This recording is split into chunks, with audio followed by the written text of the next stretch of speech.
Bonsoir mesdames et messieurs, chers frères, vous qui nous suivez sur la chaîne Fameka TV, bien bonsoir à vous. Alors nous voulons vous présenter ce soir l'importance de l'agroécologie. Alors retenez que d'ici 2050, l'Afrique comptera 2,2 milliards comme population. Alors face à ça, comment on fait pour nourrir cet ensemble de population que nous aurons d'ici 2050? C'est pour cela que nous invitons à penser à l'agriculture. Parce que d'ici 2050, le besoin numéro 1 en termes de besoins, en termes de satisfaction de besoins satisfaits, ce serait des fermes agro-pastorales ou le domaine de l'agro-business. C'est pour cela que nous vous invitons ce soir à connaître ce qu'on appelle l'agroécologie. L'agroécologie, c'est cette forme d'agriculture que nous avons désormais de produits en respectant l'écosystème. Voyez-vous, nous avons à la place des engrais qui sont généralement utilisés, des engrais chimiques qui sont vraiment utilisés. Nous avons des bousses de vache, nous avons les fientes, nous avons les débits végétaux, tout ce qui est matière organique qui peut se décomposer au bout de 90 jours. Voyez-vous, c'est ça qui est notre fertilisant. Et nous dressons les planches avec ces matières organiques-là. Après ça, nous avons de l'huile de Nîmes, des substances naturelles, même des plantes pour pouvoir traiter et mettre fin vraiment aux attaques des insectes. Sachez que le bio est bon, mais l'agriculture écologique c'est mieux. Le 100% naturel c'est mieux.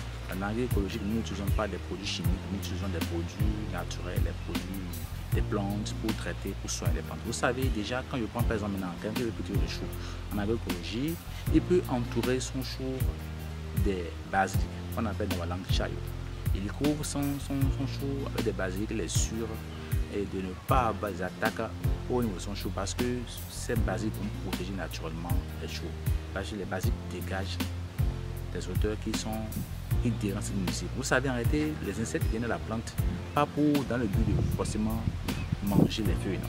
Ce n'est pas les feuilles, n'est pas le goût des feuilles qui attire les insectes, mais c'est l'odeur qui met ces plantes-là qui attire les insectes.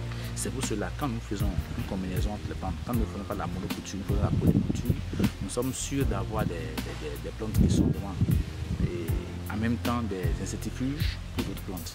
Les amis, l'agroécologie représente beaucoup d'aventures pour l'Afrique parce que bon nombre de ménages bientôt vont se confronter au problème des engrais chimiques. Donc du coup, en faisant encore l'agroécologique, nous sommes sûrs d'avoir des produits de très bonne qualité, des produits qui répondent vraiment aux exigences en termes de qualité, en termes de satisfaction au point de vue de la santé. Les amis, voilà ce que j'ai à parler avec vous sur l'agroécologie. Si vous avez d'autres choses, n'hésitez pas à nous contacter. Nous sommes là. Abonnez-vous à la page et ratez aucun projet.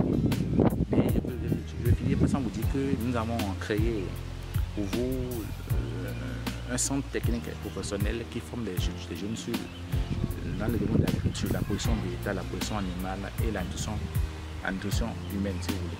Donc du coup, si vous êtes intéressé à la formation en agro-business, n'hésitez pas à nous contacter. Actuellement, nous avons lancé un projet d'équipement de 10 jeunes que nous formons dans les techniques de production. Nous voulons leur apprendre le métier d'agriculteur, le métier de fermier, le métier qu'on appelle en un mot,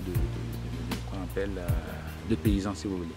Donc si ça vous intéresse, n'hésitez pas à nous contacter. Nous sommes au 96 85 97. N'hésitez pas à nous contacter. Je pense que nous ferons le devoir de vous rappeler, d'écouter votre préoccupation.